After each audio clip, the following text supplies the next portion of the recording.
Misaka ang tubig baha sa Awayon River sa barangay Mercedes, Silago sa Southern Leyte. Pipila ka mga residente gi-rescue. Si Nico Sereno sa report. Human mabantayi ang pagsaka sa tubig baha sa Awayon River, dali nga miresponde ang mga miyembro sa MDRRMO, PNP, Coast Guard o BFP. Base sa post ni Alfie Cruzada Almine, usa sa mga miresponde, luwas ang 35 ka mga individual, 8 niini mga bata. Ang nahisgutang mga residente sa barangay Mercedes daling gidala sa mas luwas nga lugar kaganihang udto. Tungod sa kakusog o kataas sa tubig, migamit og PC ang mga rescuers. Nabantayan ang pagsaka sa level sa tubig sa Awayon River alas 9 kaganihang buntag. Kininunot sa pag-uwan-uwan nga nasinati, dala sa tail end of a frontal system.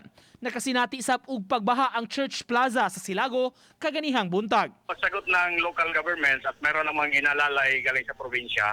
In fact, nagpunta yung PDRRMO para mag-distribute ng relief packs.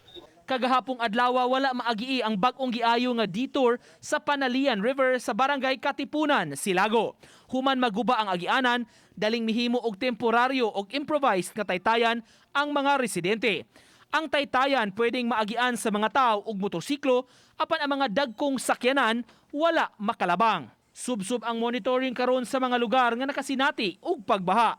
Ang mga residente giabisuhan sab sa pagmatngon. Mayroon tayong 3 barangay sa Hinundayan at 35 individuals pa rin na nandun sa evacuation center. May sa St. Bernard, sa may barangay Libas, tumaas yung tubig sa river, pinalikas yung mga tao o mga 46 individuals. Nico Sereno, Balitang Bisdak.